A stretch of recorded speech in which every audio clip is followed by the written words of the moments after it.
estas lecturas que hacemos en el Gran Pez. Empezamos hace unos meses y hoy tenemos la suerte y la alegría de presentar un libro que esperábamos mucho, que es el libro de Paula, La forma del cielo.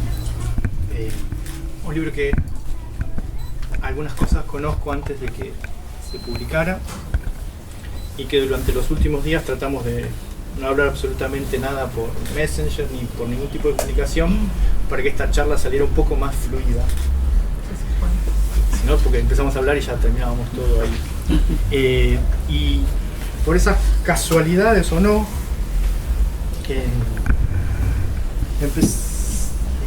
voy a empezar la charla leyendo algo. Dice: nadie ignora que la literatura empieza por la poesía.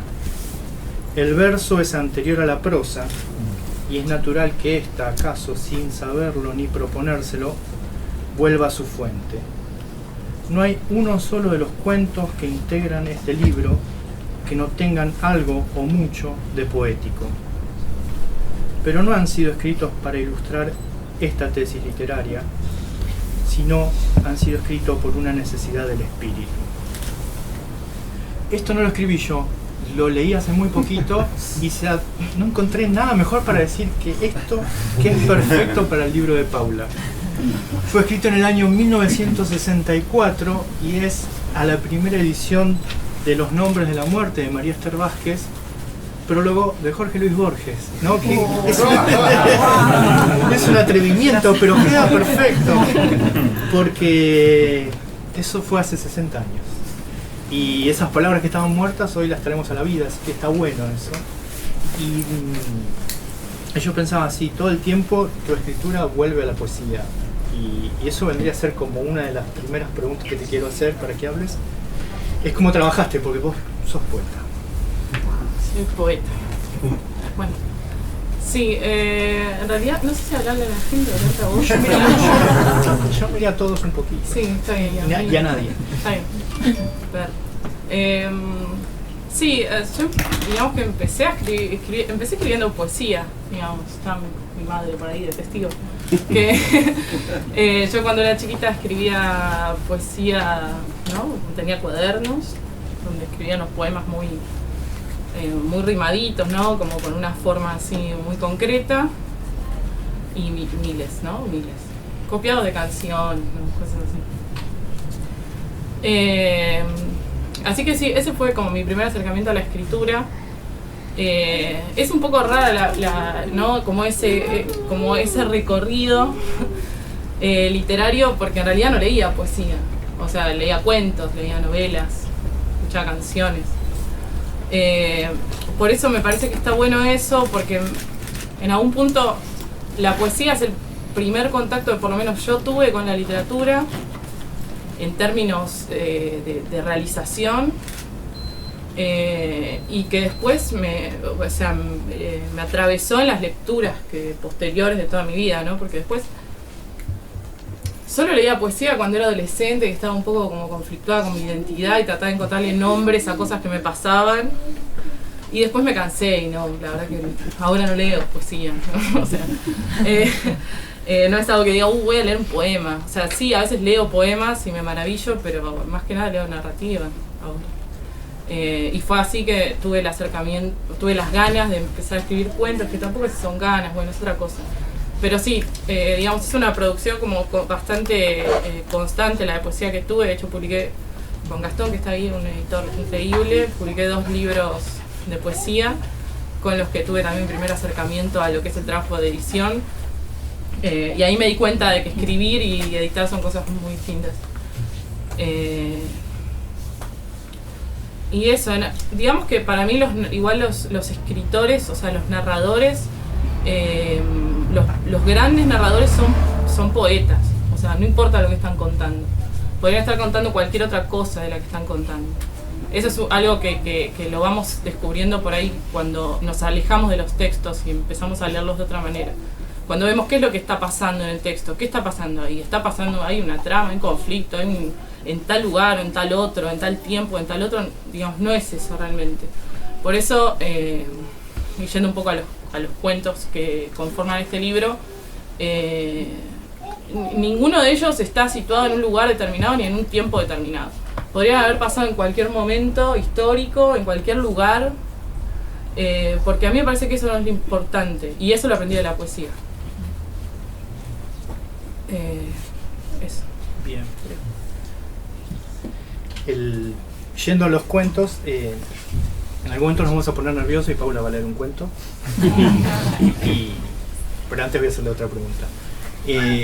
Yendo a los cuentos, son 11 los que hay en este libro. Es difícil encontrar por ahí un solo tema, me parece que hay varios temas que atraviesan los cuentos, pero yo encontré como una unidad o algo en común, que es el desplazamiento de la situación, ¿no? Y en una primera instancia dije, me parece que en todos los cuentos es como que nosotros entramos en la historia cuando ya lo trascendental o lo clave pasó, y nosotros a partir de eso que ya pasó tenemos que reconstruir junto con el narrador qué es lo que pasó, y a partir de eso que pasó, cómo sigue la vida de los protagonistas.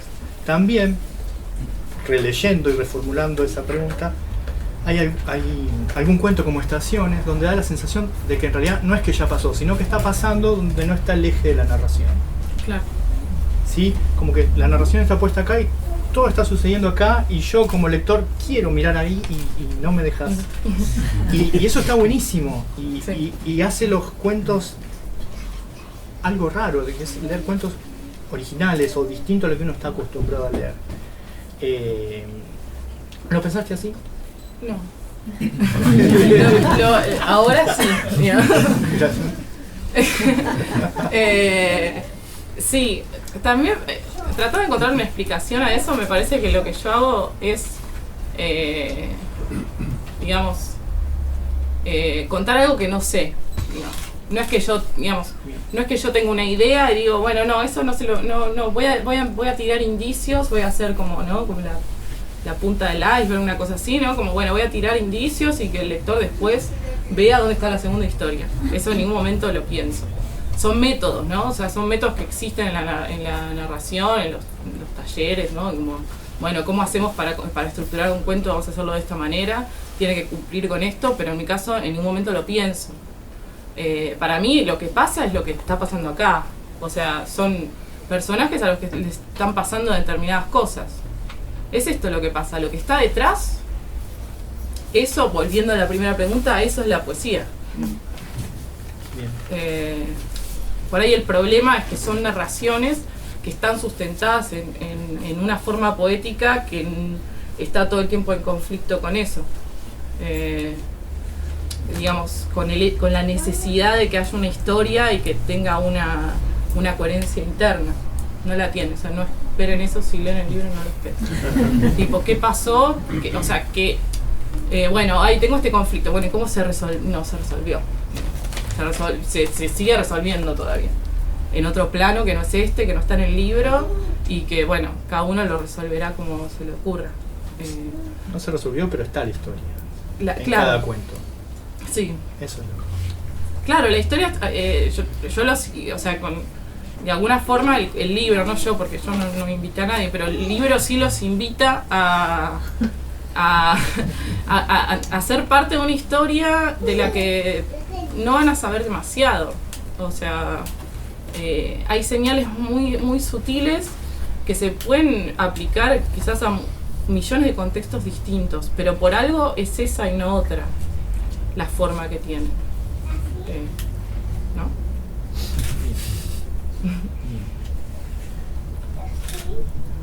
Una particularidad, ya vos me dijiste que te preguntara lo que a mí me genera curiosidad. Y a mí me genera curiosidad es cómo es tu relación con los lugares donde viviste y con los cuentos que contás. Una cosa que vos decís es, cada lugar puede suceder, cada cuento puede suceder en cualquier lugar, en cualquier tiempo.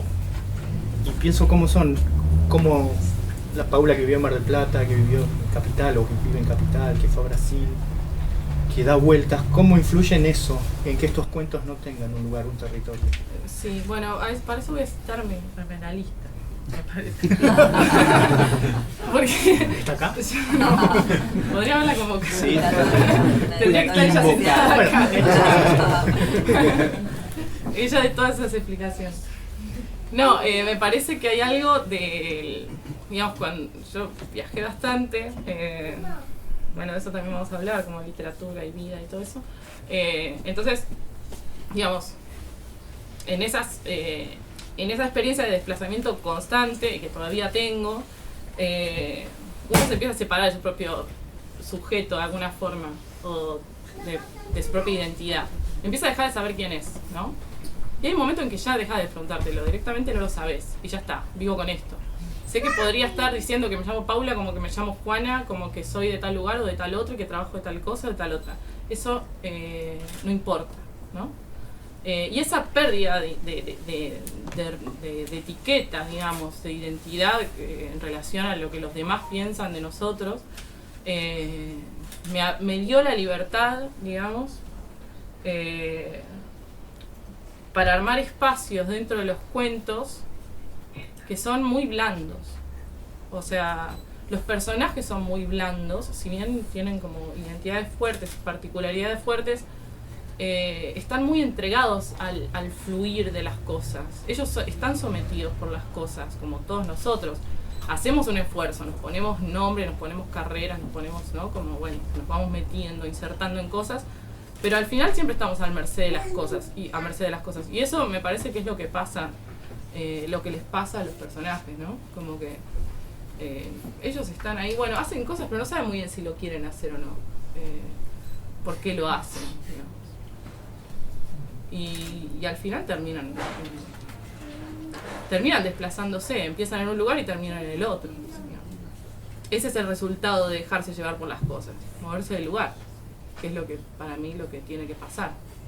El otro día estaba escuchando, no me acuerdo qué, y alguien hablaba de la forma de pensar el propio cuerpo, o las propias sensaciones del cuerpo como si fueran las formas del cielo.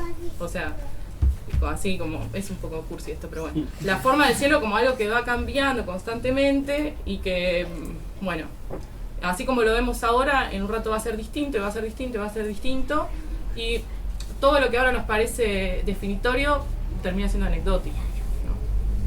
Pero el cuerpo sigue siendo el mismo, ahí sigue sufriendo las consecuencias de lo que pasó y de lo que está pasando. Entonces me parece que a los personajes les pasa un poco eso, ¿no?